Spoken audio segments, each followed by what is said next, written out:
Hello everyone, welcome to my channel tips on mathematics. So आज के इस video में हम जो है आज डिस्कशन करने जा रहे हैं कि यूजीसी ने जो बड़ा बदलाव किया है for the recruitment of teachers और फैकल्टी, या फिर आप कह लीजिए असिस्टेंट प्रोफेसर या फिर प्रमोशन, इन पर जो है नया नियम यूजीसी ने लेकर के आए हैं, जो कि 6 तारीख को ही वेबसाइट पर उनके अपलोड कर दिया गया था नोटिस। तो डिटेल में जो है हम अच्छे से डिस्कशन करेंगे एक एक पॉइंट को कि क्या क्या मेजर चेंजेस आपके हुए हैं, क्योंकि कई सारे अफवाहें ये आ रही है कि नेट हमें नहीं चाहिए होगा या फिर पीएचडी की हमें ज़रूरत नहीं है। तो कई सारे बच्चों के क्वेरीज भी आ रहे थे मेरे पास कि सर क्या ये वाकई में सच्चाई है कि हमें नेट आगे के लिए नहीं चाहिए होगा, क्योंकि अगर ऐसा ही नियम यूजीसी ने बना दिया है तो ये जो है एजुकेशन सिस्टम की एक बहुत बड़ी फेलियर हो जाएगी। तो कहीं ना कहीं मुझे ऐसा लगता है कि इसके बारे में एक डिटेल डेडिकेटेड वीडियो की ज़रूरत आप लोगों को थी, तो वो मैं आप लोगों के लिए आज जो है यहाँ पर लेकर के आया हूँ। तो एक एक पॉइंट मैं यहाँ पर डिस्कस करूँगा। तो सबसे पहले जो है मैं एक जो है कटिंग दिखाऊँगा जो कि अमर उजाला के पेपर में जो है पब्लिश हुआ है। तो इस पर देखिए, यहाँ पर क्लियरली इन्होंने मेंशन करा है कि विश्वविद्यालय में 2 तरह के नियमित शिक्षक 10% जो है 10% सीटों पर क्षेत्र के विशेषज्ञ भी दे सकेंगे सेवाएं। अब ये तो जो है न्यूज़ वालों की हेडलाइन हो गई। आपको पता ही है कि इनको पब्लिसिटी के लिए ये लोग कुछ भी डाल देते हैं, बट डिटेल में जानने के लिए हमें जो है पूरा A to Z जो इनका नोटिस आ रखा है, ठीक है, इन्होंने जो नोटिस निकाला है ऑफिशियली, उस पर हम डिस्कस करेंगे और आपके हर एक जितने भी डाउट है उस पर भी हम बात करेंगे, क्योंकि मुझे लगता है कि ये चीज़ क्लियर आपको होना चाहिए। If you are a aspirant of CSIR NET, या फिर आप एक PhD कैंडिडेट है या फिर एक असिस्टेंट प्रोफेसर है, तो भी आप जो है इस वीडियो को देख सकते हैं, क्योंकि कहीं ना कहीं बड़े चेंजेस हो रखे हैं आपके प्रमोशन से रिलेटेड भी। ठीक है, अगर आपको प्रमोशन चाहिए तो ये नियम आपको जो है पढ़ने चाहिए, और आपको जो एलिजिबिलिटी इन्होंने बता रखा है इस बार नए नियम में 2025 में, जो कि 2018 के नियम को संशोधित करते हुए 2025 में इन्होंने नया नियम बनाया है, और ये न्यू एजुकेशन पॉलिसी के तहत जो है इसको डेवलप किया गया है। ठीक है, तो टीचिंग या फिर आप कह लीजिए यूनिवर्सिटी में जो प्रोफेसर है, असिस्टेंट प्रोफेसर है, इस फील्ड में जो है काफ़ी बड़ी चेंज आने वाली है आने वाले टाइम में। तो ये तो हमारे जो है जो पेपर में पब्लिश हुआ है, ठीक है ना, वो मैं आपको दिखा दिया है। पदोन्नति नियम में बदलाव, असिस्टेंट प्रोफेसर बन सकेंगे यूजीसी नेट और पीएचडी में से कोई एक विषय होगा पात्रता मापदंड। और दूसरा सबसे बड़ा और इम्पोर्टेंट जो कि मुझे बहुत पसंद आया है, जो कि यहाँ पर जो प्रोफेसर्स के लिए एपीआई जो जनरेट होता है वो इन्होंने हटा दिया है। ठीक है, एपीआई, ठीक, एकेडमिक परफॉर्मेंस इंडिकेटर, ये जो प्रोफेसर्स का हटाया गया, मैं बात करूंगा इस पर भी कि ये हटाया गया तो ये क्यों अच्छा है और क्यों खराब है, इसके 2 पहलू है। तो देखो, एपीआई में क्या होता था, इससे पहले जो प्रोफेसर्स होते हैं वो एपीआई जनरेट करने के चक्कर में जो है जो एकेडमिक है उस पर अच्छे से फोकस नहीं कर पाते थे।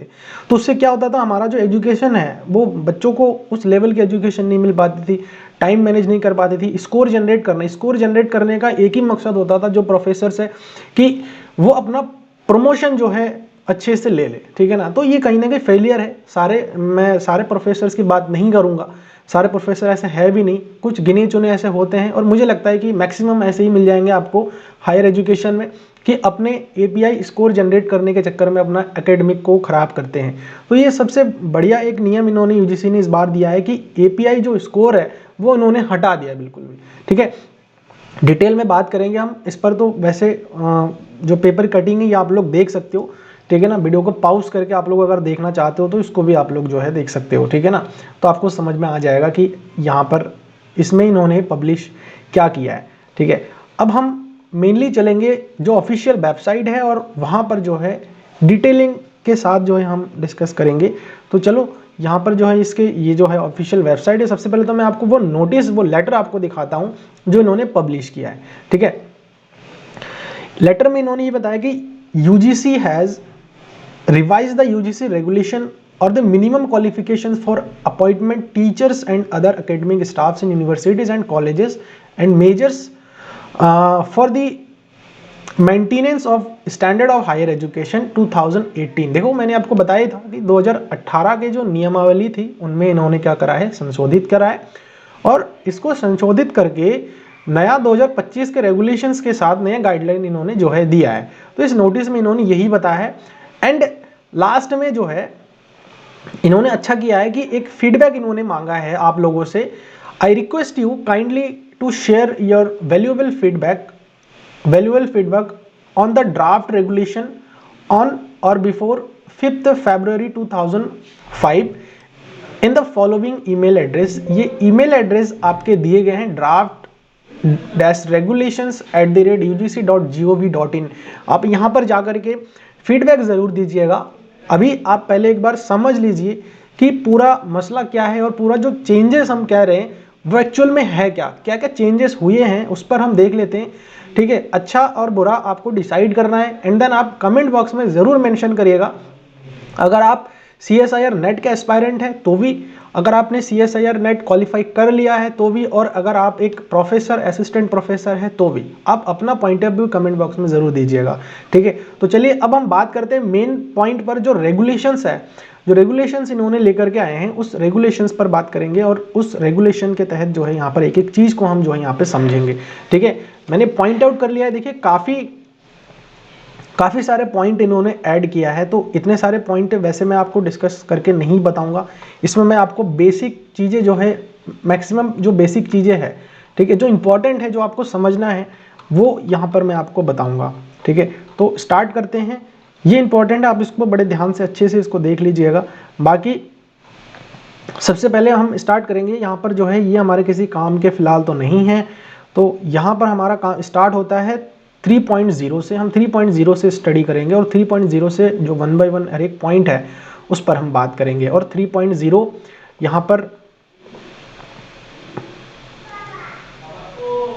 3.0 जो है क्या कह रहा है, general conditions recruitment and promotions. ठीक है, तो कुछ जनरल कंडीशन इन्होंने दे रखा है, किसके लिए, रिक्रूटमेंट के लिए या फिर प्रमोशंस के लिए। मेनली जो हमारा ये जो नोटिस है, यूजीसी जो ये गाइडलाइन लेकर के आई है, वो रिक्रूटमेंट और प्रमोशन से रिगार्डिंग ही है। प्रमोशन उन्हीं लोगों का होगा जो ऑलरेडी प्रोफेसर है, असिस्टेंट प्रोफेसर है। ठीक है ना, तो असिस्टेंट प्रोफेसर है, वहाँ से एसोसिएट बनेंगे, एसोसिएट से वो प्रोफेसर बनेंगे। तो इस टाइप से जो है हमारा प्रमोशन का सिनेरियो रहने वाला है। ठीक है, द डायरेक्ट रिक्रूटमेंट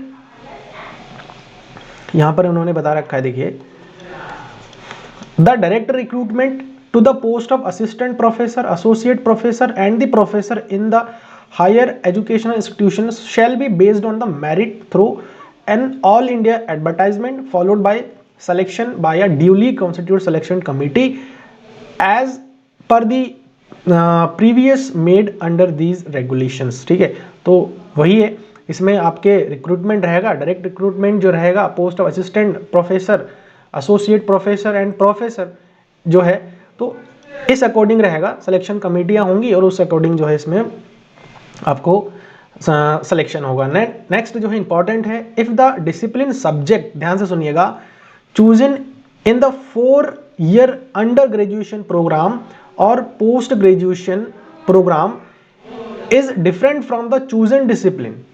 ध्यान से समझिएगा, अगर आपके अंडर ग्रेजुएट में जो सब्जेक्ट है और जो पोस्ट ग्रेजुएशन में, अंडर ग्रेजुएट या फिर पोस्ट ग्रेजुएट जो प्रोग्राम आपने कर रखा है, उसमें जो आपके सब्जेक्ट है वो अगर पीएचडी के सब्जेक्ट से डिफरेंट है या फिर नेट के सब्जेक्ट से डिफरेंट है, तो आप टीचिंग के लिए एलिजिबल है। ठीक है ना, तो देखिए यहां पर इन्होंने यही कहा है, chosen discipline different from the chosen discipline in PhD, the discipline subject in which a candidate obtained PhD, जिससे उन्होंने PhD किया है, shall be considered eligible for the appointment as a assistant professor, associate professor or the professor in the that discipline, या फिर उस subject में। देखो, अगर आपके जो है अंडर ग्रेजुएट प्रोग्राम में और या फिर आपके पोस्ट ग्रेजुएट प्रोग्राम में सब्जेक्ट कुछ और था, ठीक है, लाइक मैथ था, और आपने जो है पीएचडी फिजिक्स से आपने कर लिया है, तो उस कंडीशन में आप जो है फिजिक्स के प्रोफेसर बन सकते हैं। समझ में आया, उसमें आपको कोई बाधा। इससे पहले क्या नियम था, इससे पहले नियम ये था कि अगर आपके पास बीएससी में मैथ है, एमएससी में आपने मैथ लिया है और आपको पीएचडी भी उसी से ही करनी है ना, मैथ से ही करनी है, तो आप जो है आगे जा करके मैथ के ही असिस्टेंट प्रोफेसर बनते थे। या फिर प्रोफेसर बनते थे, ठीक है ना। लेकिन अब यहाँ पर नियम को चेंज कर दिया गया है, न्यू एजुकेशन पॉलिसी के अकॉर्डिंग यहाँ पर नियम को चेंज कर दिया गया है कि आप ठीक है आपने अंडर ग्रेजुएट में मैथमेटिक्स पढ़ रखा है, मैं एक एग्जांपल ले रहा हूँ, और पोस्ट ग्रेजुएशन में आपने मैथमेटिक्स ले रखा है, लेकिन पीएचडी में आपको मन हुआ है या फिर आपके नेट में थोड़ा सब्जेक्ट चेंज करने का मन हुआ है कि चलो नेट में मैं दूसरे सब्जेक्ट से नेट को क्वालिफाई कर लेता हूँ, या फिर स्टेट जो सेट होते हैं हमारे स्टेट लेवल के, है ना, उसमें आपने मान के चले कि फिजिक्स आपने ले लिया है, तो आप फिजिक्स के प्रोफेसर बन सकते हैं, ठीक है। तो ये जो है जनरल कंडीशन है रिक्रूटमेंट के लिए इन्होंने दिया है, तो ये भी सेम वही है, ये भी आपके सेम वही है, ठीक है। रिलैक्सेशन पर इन्होंने बात किया है, 5% का रिलैक्सेशन मिलेगा, ये हमारे किसी काम के पॉइंट नहीं है तो इस पर मैं बात नहीं करूंगा, ठीक है। नेक्स्ट जो है यहाँ पे नेक्स्ट जो पॉइंट है वो इसमें 1 और मोर क्वालिफिकेशंस, ठीक है। जैसे यहाँ पर बोल रखा है यूजी, पीजी या फिर PhD in Indian language medium में बी एनकरेज, ठीक है, ये भी आपके लिए फुलफिल होगा। अगर देखो एक या दो जो है लैंग्वेज में अगर है आपके यूजी, पीजी, पीएचडी तो कंसिडर किया जाएगा। Publication of book, chapters and book in Indian languages में बी एनकरेज, ठीक है, ये भी आपको प्रमोट करा जाएगा। उसके बाद देखिए a relaxation of 5% marks shall be provided to the PhD degree holders who have obtained their postgraduate degree before 19th September 1991। तो 5% मार्क्स जो है वो रिलैक्सेशन मतलब प्रोवाइड किया जाएगा उनको, ये कहा है। लेकिन उनका डिग्री जो है क्या होना चाहिए, पोस्ट ग्रेजुएट डिग्री बिफोर 19 सितंबर 1981 से पहले के होने चाहिए, ये कंडीशन उन्होंने रखा है, ठीक। तो आशा करता हूँ ये चीज़ें आपको पॉइंट समझ में आ रहा है। उसके बाद देखिए यहाँ पर ये जो पॉइंट है ना, ये कुछ ऐसे पॉइंट है, कुछ 8 पॉइंट ऐसा बता रखा है रिक्रूटमेंट और प्रमोशंस के लिए, जो आगे काम आएगा तो मैं आपको बताऊंगा, ठीक है। जहाँ पर डिस्कशन की ज़रूरत पड़ेगी वो मैं आपको बताऊंगा। आप वैसे आप एक बार देख लीजिए इसको कि जो ये 8 पॉइंट है वो क्या क्या है, ठीक है। देखो यहाँ पर आप देख सकते हो ये कुछ पॉइंट्स यहाँ पर उन्होंने देख रखा है। नेक्स्ट जो है यहाँ पर मैं आपसे बात करूँ, क्योंकि सारे पॉइंट डिस्कशन करना पॉसिबल नहीं है, तो मैंने कुछ इंपॉर्टेंट पॉइंट जो है आप लोगों के लिए ले रखा है, उस पर मैं बात करूँगा, ठीक है। अब जो है यहाँ पर हमारे पास एक 3.12 चलते हैं, पैरा 3.12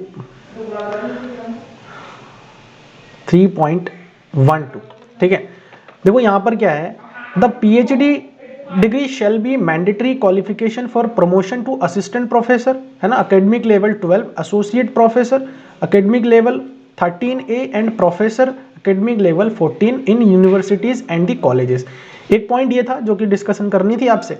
अब देखो इस पॉइंट में ये कहा है कि the PhD degree shall be mandatory, देखो पीएचडी होना जरूरी है अगर आपको प्रमोशन चाहिए तो, ठीक है। प्रमोशन इन द सेंस कि अगर आप एक असिस्टेंट प्रोफेसर है, ठीक है, तो असिस्टेंट प्रोफेसर की प्रमोशन एकेडमिक लेवल 12 है ना, एसोसिएट प्रोफेसर है एकेडमिक लेवल 13A में आपको प्रमोशन चाहिए, प्रोफेसर है आपको एकेडमिक लेवल 14, ये एकेडमिक के लेवल्स होते हैं, वो इन जनरली जो है गवर्नमेंट के कुछ नॉर्म्स होते हैं, उस अकॉर्डिंग ये बताया गया है कि इस लेवल के अगर आपको प्रमोशंस चाहिए जनरली तो उसके लिए आपको पीएचडी मैंडेटरी हो जाएंगी, क्लियर है, मैंडेटरी हो जाएंगी।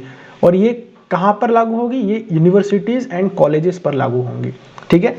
नेक्स्ट जो मैं इस पर बात करूंगा इसमें 4.0 पर, जो कि इंपॉर्टेंट है, और डायरेक्ट रिक्रूटमेंट, जो कि सबसे बड़ा जो है क्वेश्चंस मेरे पास यही आ रहा था आप लोगों के कि डायरेक्ट रिक्रूटमेंट का क्या सिस्टम है। तो इस पर चलिए मैं बात करता हूं डायरेक्ट रिक्रूटमेंट पर।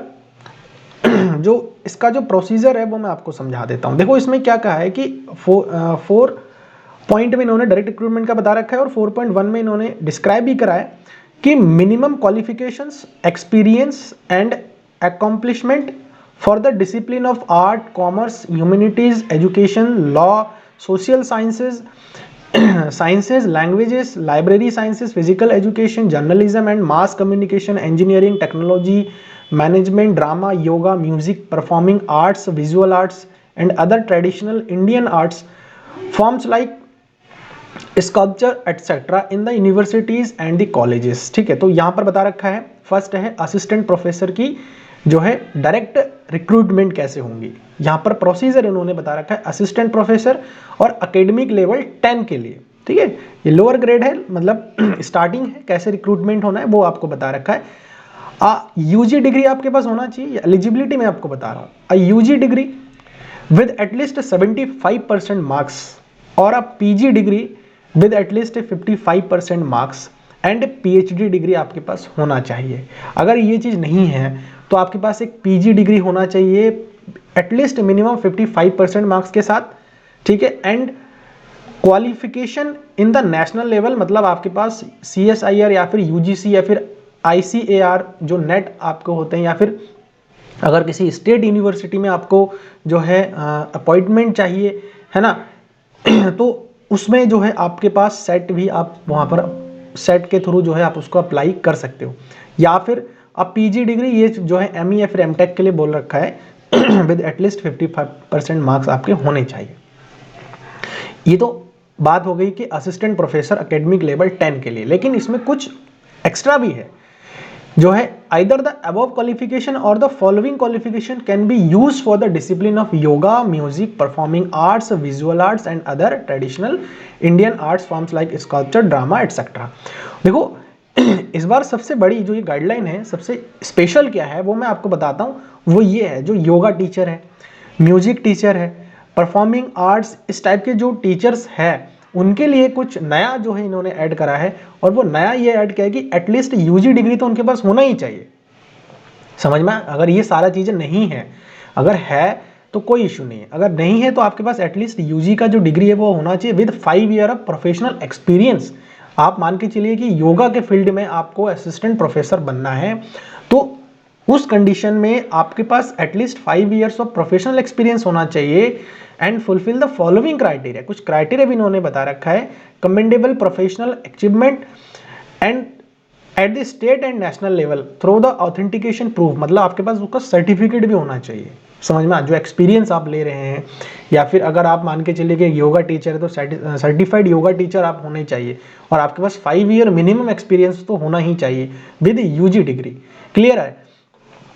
Adequate knowledge of theory and ability to teach with logical reasoning and illustration in the discipline. देखिए ऐसा नहीं है कि आपके पास हो सकता है कि आप अच्छा योगा कर लेते हैं, या फिर आप अच्छा सिंगिंग कर लेते हैं, अच्छा डांस कर लेते हैं, लेकिन आपके पास अगर वो नॉलेज नहीं है ना, कि आप बच्चों को उसके लिए पढ़ा सको या फिर बच्चों को वो चीज़ आप सिखा सको, है ना, with logical reasoning and illustration in the discipline. आप म्यूजिक के बारे में बोल ही नहीं पा रहे हो, तो मुझे ऐसा लगता है कि उस कंडीशन में आपकी हायरिंग नहीं हो सकती वहाँ पे। समझ में? रिक्रूटमेंट आप उसके एलिजिबल ही नहीं हो, क्योंकि आप उस बारे में बात ही नहीं कर पा रहे हो। समझ में? तो ये कुछ पॉइंट्स है। उसके बाद एसोसिएट प्रोफेसर है, एसोसिएट प्रोफेसर के लिए भी आप इसको देख सकते हो, ठीक है ना, ऑफिशियल वेबसाइट में सारा चीज़ें है, बाकी लिंक मैं डिस्क्रिप्शन में देख दूंगा, आप लोग हर एक पॉइंट को अच्छे से आप लोग यहाँ पर देख सकते हो। ये जो है पैरा 4.1 है, 4.1 का सेकंड है, जो कि एसोसिएट प्रोफेसर की जो यहाँ पर रिक्रूटमेंट होंगी, डायरेक्ट रिक्रूटमेंट होंगी, उसके लिए जो है इन्होंने बता रखा है कि एक UG डिग्री आपके पास होना चाहिए 75% मार्क्स के साथ, और या फिर PG डिग्री आपके पास होना चाहिए एटलीस्ट 55% मार्क्स के साथ, या फिर PhD होनी चाहिए, सेम वही है। लेकिन यहाँ पर एक चीज़ क्या है कि अगर आपको एसोसिएट प्रोफेसर बननी है, देन आपके पास क्या है कि minimum of 8 years of teaching experience आपके पास होना चाहिए। ये इन्होंने ऐड कर रहा है, बढ़िया है कि इन्होंने 8 ईयर का टीचिंग एक्सपीरियंस आपके पास होना चाहिए, ठीक है। उसके बाद जो है मिनिमम ऑफ 8 रिसर्च पब्लिकेशंस होना चाहिए पीयर, अच्छे जर्नल्स में जो है आपके क्या होने चाहिए, पब्लिकेशन, मतलब जर्नल्स में जो है आपके रिसर्च पब्लिकेशन होना चाहिए। क्लियर है? तो ये कुछ पॉइंट्स है जो इन्होंने ऐड कर रखा है। या फिर आपके वही चीज़ है कि अगर आप योगा, म्यूजिक या फिर परफॉर्मिंग आर्ट्स इस टाइप के टीचर्स हैं, अगर आपको बनना है, तो उस कंडीशन में देखो एटलीस्ट UG डिग्री आपके पास होना ही चाहिए with 10 year of professional experience. समझ में? जो असिस्टेंट प्रोफेसर था उसके लिए 5 ईयर का था, लेकिन यहाँ पर आपके 10 ईयर का कर दिया है, ठीक है। Commendable professional achievement at the state और national level through authenticated proof आपका होना चाहिए कि आप ये आप सिंगिंग के हैं, सिंगिंग के टीचर है, तो आपके पास कोई ऑथेंटिकेटेड प्रूफ आपके पास ज़रूर होना चाहिए, तभी आप बन सकते हो, तभी आप एलिजिबल हो। ऐसा नहीं है कि भाई सिंगिंग तो कोई भी कर सकता है, तो कोई भी कर लिया और कोई भी जो है इंटरव्यू के लिए चला गया, तो वहाँ पर उसको एलिजिबल नहीं माना जाएगा जब तक कि उसके पास कोई ऑथेंटिकेशन प्रूफ नहीं होगा, और जब तक उसके पास वो एक्सपीरियंस लेटर नहीं होगा तो उसको कंसिडर नहीं किया जाएगा, ठीक है। उसके बाद adequate knowledge of theory and ability, ये तो भाई मैंने पहले ही बता दिया है कि आपके पास, आप अगर म्यूजिक, आर्ट्स, अगर इन चीज़ों को इन्होंने ऐड किया है तो उसके साथ तो इन्होंने कुछ एक्स्ट्रा चीज़ें भी इन्होंने ऐड कर रखा है कि भैया आपके पास इतना मिनिमम एक्सपीरियंस होना चाहिए, एंड साथ ही साथ आपके पास ये प्रूव होना चाहिए, साथ ही साथ आपके अंदर ये एबिलिटी होनी चाहिए, टीचिंग एबिलिटीज आपके पास होनी चाहिए। समझ में आया? तो ये था। उसके बाद देखिए यहाँ पर प्रोफेसर है, एकेडमिक लेवल 14 के लिए उन्होंने बता रखा है। यहाँ पर भी आप लोग देख सकते हो, रीड कर सकते हो। Minimum of 10 year teaching experience होना चाहिए, रिसर्च पेपर होना चाहिए, मिनिमम यहाँ पर 10 रिसर्च पब्लिकेशंस होना चाहिए, जो अच्छे जर्नल्स में आपके पब्लिकेशन हो रखा हो। तो ये बुक्स वगैरह का भी हो रखा है। तो यहाँ पर कुछ और भी चीज़ें इन्होंने ऐड कर रखा है, आप लोग इसको एक बार रीड कर लीजिएगा डिटेल में, तो आपको सारी चीज़ें समझ में आ जाएगा। As a role supervisor on one doctoral candidate was awarded, ये भी देखो मैंडेटरी कर दिया है, काफ़ी अच्छा इन्होंने कर दिया है कि अगर आपको एक प्रोफेसर बनना है, जो कि एकेडमिक लेवल 14 एकेडमिक लेवल का अगर आपको एक प्रोफेसर बनना है, तो ये देखो एक बहुत बढ़िया पॉइंट इन्होंने ऐड करा है। As a sole supervisor one doctoral candidate was awarded a PhD degree, और as a co supervisor 2 doctoral candidates were awarded PhD degrees. तो देखो ये बढ़िया पॉइंट इन्होंने ऐड किया है कि भैया अगर आपको प्रोफेसर बनना है तो आपका आपके सुपरविजन में एक डॉक्टरल कैंडिडेट होना चाहिए, ठीक है। और अगर वाज अवार्डेड डिग्री, और या तो आप अगर को सुपरवाइजर है तो उस कंडीशन में 2 आपके यहाँ पर मैंडेटरी कर दिया है कि पीएचडी अवार्डेड होना चाहिए, ठीक है। Notable contributions in at least 4 area out of the 9 given at 3.8। अब यहाँ पर 3.8 जो दिया गया है प्रोफेसर बनने के लिए, मैं आपको बता दे रहा हूँ। 3.8 पर चलते हैं। देखो ये कुछ 8 पॉइंट के बारे में आपको बता रहा था। Notable contribution to be considered by the selection committee for the recruitment and the promotion of the university and college teachers. तो ये कुछ 8 पॉइंट इन्होंने ऐड करा है, और इन 8 पॉइंट जो है आपका इनमें से कुछ होना चाहिए, तभी जाकर के आप एक प्रोफेसर बन सकते हैं। तो भैया इतना आसान तो नहीं होने वाला है, क्लियर है। तो ये थे कुछ पॉइंट्स, ठीक है। ये डायरेक्ट रिक्रूटमेंट पर हम बात कर रहे थे, प्रोफेसर लेवल तक हमने रिक्रूटमेंट की बात कर लिया था, ठीक है। एंड देन नेक्स्ट इसमें भी इन्होंने वही चीज़ है, आइदर द अबव और योगा म्यूजिक टीचर के लिए इन्होंने थोड़ा सा इस बार अलग से कुछ पॉइंट्स इन्होंने रखा है। तो ये सेम चीज़ें एक बार आप लोग इसको पढ़ लीजिएगा। असिस्टेंट लाइब्रेरियन वगैरह पर हम बात नहीं करेंगे, सबका सेम कुछ ना कुछ जो है यहाँ पर क्राइटेरिया इन्होंने रखा ही है, और बहुत अच्छा रखा है, मैं यही कहूँगा। और सबसे ज़्यादा खुश मैं एपीआई से हूँ कि जो है एपीआई इन्होंने हटा दिया है, क्लियर है। ऐसे ही सारे के सारे पोस्ट के लिए इन्होंने अलग अलग बता रखा है, ठीक है। तो इसको आप लोग देख सकते हो। मैं वैसे स्क्रॉल करके लेके जा रहा हूँ आगे, जो पॉइंट पर मुझे अभी डिस्कस करना है। 4.1 मैंने डिस्कस कर दिया आप लोगों के साथ, और अब 5.2 पर चलेंगे हम सीधा, जिस पर मैं बात करूँगा 5.2 पर, ठीक है। 5.2 क्या कह रहा है? Minimum qualifications, experience and accomplishment for the discipline of art commerce, ये सारे जो सब्जेक्ट है आपके वो दिया गया है, ठीक है। अब इसमें देखो eligibility criteria for assistant professor है ना, for academic level 10 to 11, academic level 11 to 12। अब यहाँ पर जो है अब बात आ रही है प्रमोशंस की, कि प्रमोशंस के कैसे कैसे आपके होंगे, तो ये यहाँ पर बता रखा है। तो सबसे पहला इन्होंने जो है असिस्टेंट प्रोफेसर के लिए बता रखा है, जो कि academic level 10 to academic level 11 में आपको प्रमोशन चाहिए। तो उसके लिए देखो इन्होंने क्या रखा है, assistant professor who has completed 4 year of service with a PhD degree, ठीक है। ये देखो कुछ पॉइंट्स इन्होंने ऐड कर रखा है, तो आप लोग पढ़ेंगे तो आप लोगों को अच्छे से समझ में आ जाएगा। उसके बाद असिस्टेंट प्रोफेसर एकेडमिक 11 से अगर एकेडमिक लेवल 12 में चाहिए, तो ये कंडीशन फुलफिल होना चाहिए, वो आप लोग एक बार इसको देख लीजिएगा, ठीक है। Assistant professor academic level 12 to associate professor. अब यहाँ पर असिस्टेंट प्रोफेसर एकेडमिक लेवल 12 अगर आप है, जैसे ये है कि अगर आप जैसे 11 से 12 में जा रहे हैं, अब मान के चलिए कोई 12 में ऑलरेडी है, तो 12 के बाद जो है वो असिस्टेंट प्रोफेसर जो है, उस असिस्टेंट प्रोफेसर 12 ग्रेड से लेवल 12 से एसोसिएट प्रोफेसर बनेगा, जो कि एकेडमिक लेवल 13 कहलाता है, ठीक है। तो उसके लिए ये कुछ क्राइटेरियाज है, इन्होंने ये दे रखा है, ये चीज़ आपके पास होना चाहिए। देखो प्रमोशन चेंजेस, मेजर जो चेंजेस हमारे पास आए हैं वो है रिक्रूटमेंट को लेकर के, ठीक है। तो और बाकी प्रमोशंस की बात करें तो यहाँ पर इन्होंने कुछ ऐड भी करा है इन्होंने, तो ये आप लोग एक बार देख लेंगे तो मुझे लगता है कि आपको समझ में आ जाएगा, तो इसीलिए मैं यहाँ पर बात करूँगा नहीं। नेक्स्ट जो है 5.2 पर हमने बात किया है। उसके बाद जो है 5.3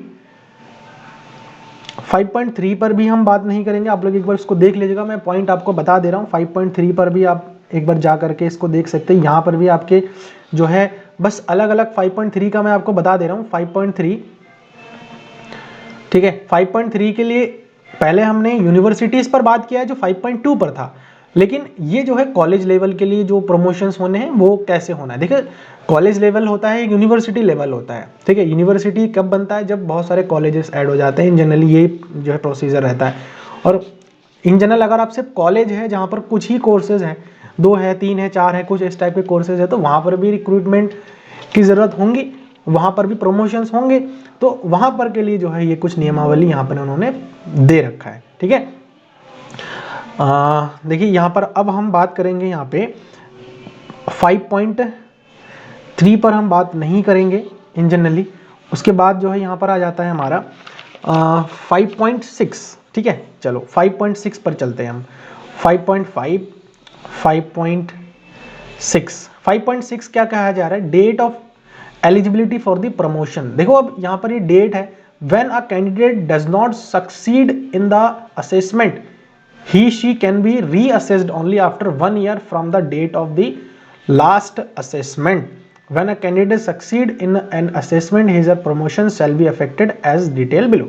ठीक है, देखो इन्होंने बता रखा है 1 जनवरी 2030 या 1 January and 13 January and 13 June of a year promotion shall be granted from 1 July से। ठीक है, अगर यहाँ तक आपकी है तो आपको 1 जुलाई से प्रमोशन होगा और ये फुलफिल होना चाहिए सारा चीज़ें।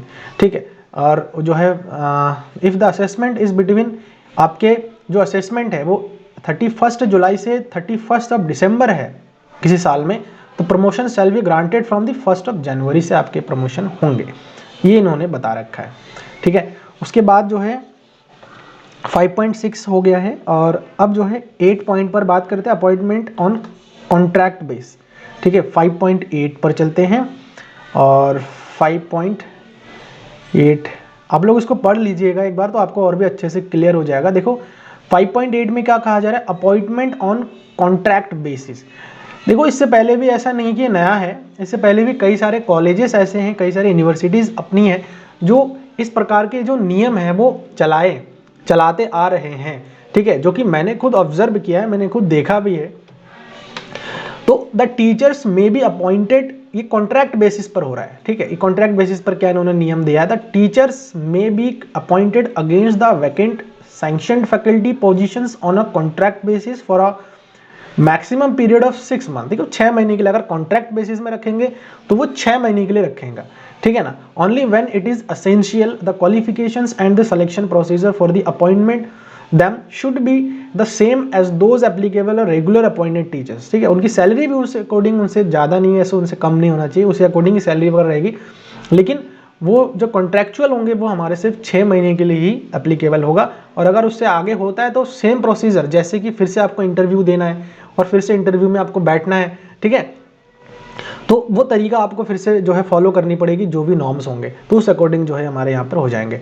ठीक है, उसके बाद जो है यहाँ पर आगे नेक्स्ट बात करेंगे प्रोफेसर ऑफ प्रैक्टिस, जो सबसे इंपॉर्टेंट है। Professor of practice, professor of practice में देखो ये चीज़ मैं आपको बताऊंगा कि बहुत अच्छी चीज़ है प्रोफेसर ऑफ प्रैक्टिस, क्योंकि देखो हमारे कंट्री में जो है कई सारे ऐसे जो है पैरा ओलंपिक खेल चुके हैं या फिर जो है स्पोर्ट्स में अवार्ड मिल चुके हैं अच्छे अच्छे, लेकिन उन बेचारे का लास्ट में कोई जो है अस्तित्व नहीं रह जाता है। मैंने ये देखा है, थोड़े टाइम के लिए वो जो है फेमस हो जाते हैं, फिर उनको कोई पूछता भी नहीं है।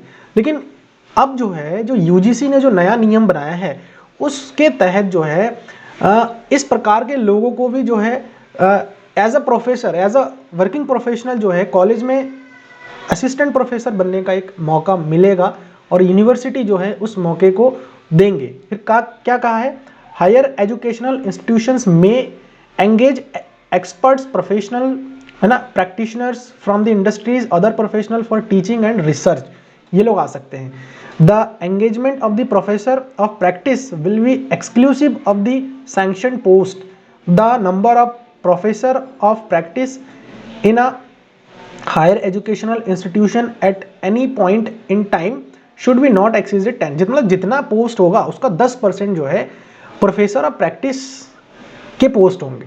समझ में मतलब अगर मान के चलिए कि 100 पोस्टें आई है किसी यूनिवर्सिटी में तो वहाँ प्रोफेसर ऑफ प्रैक्टिस के 10 पोस्टें होंगी, ध्यान रखना। ये जो है इन्होंने प्रोफेसर ऑफ प्रैक्टिस में बता रखा है, जिसमें आपके एक्सपर्ट्स हो सकते हैं, है ना। मान के चलिए किसी को कोई बिजनेस में एक्सपर्टीज है, उनके पास कोई ऑथेंटिकेशन प्रूफ है, ठीक है ना, तो उस कोई सर्टिफिकेट है, तो उस कंडीशन में वो जो है अप्लाई कर सकता है, ठीक है। तो यहाँ पर ये चीज़ इन्होंने बता रखा है। अब यहाँ पर जो है ये हमारे डिस्कशन के पॉइंट थे कुछ। मुझे लगता है कि आपको और भी अगर जानना है, जैसे वाइस चांसलर को की रिक्रूटमेंट कैसे होगा, वाइस चांसलर यूनिवर्सिटी में कैसे बनेगा, उसका अपॉइंटमेंट कैसे होगा, तो वो सारा डिटेल यहाँ पर एक एक चीज़ दे रखा है। इवन कि लीव पॉलिसी भी आ रखा है कि जो प्रोफेसर है उसकी लीव पॉलिसी कैसी होगी, एसोसिएट प्रोफेसर है उसकी कैसी होंगी, जो है असिस्टेंट प्रोफेसर है उसकी लीव कैसे मिले, तो ये सारा चीज़ें भी आ रखा है। तो उस पर हम आज बात नहीं करेंगे, ठीक है। ये हमारे कुछ इंपॉर्टेंट जो पॉइंट थे, जो मेजर चेंजेस हमारे हुए हैं, उस पर जो है हमने बात किया है। तो आई थिंक वीडियो आपको समझ में आया है जो मैंने डिस्कशन किया है। कोई डाउट है आप कमेंट बॉक्स में बताएं, और अपना एक फीडबैक, अगर आप एक प्रोफेसर है, असिस्टेंट प्रोफेसर है, तो भी अपना एक फीडबैक ज़रूर दीजिएगा। एंड अगर आप CSIR नेट के एस्पायरेंट हैं, है ना, या फिर आप जो है नेट एग्ज़ाम क्वालिफाई कर लिए हैं, आप जो है असिस्टेंट प्रोफेसर की तैयारी कर रहे हैं, या फिर आप लगता है कि कोई वैकेंसी आएगी आगे मैं अप्लाई करूंगा, तो आप भी जो है अपना एक फीडबैक ज़रूर दीजिएगा कि जो ये चेंजेस करे हैं वो सही है या गलत है, ठीक है। तो मिलते हैं नेक्स्ट वीडियो में। Thank you so much.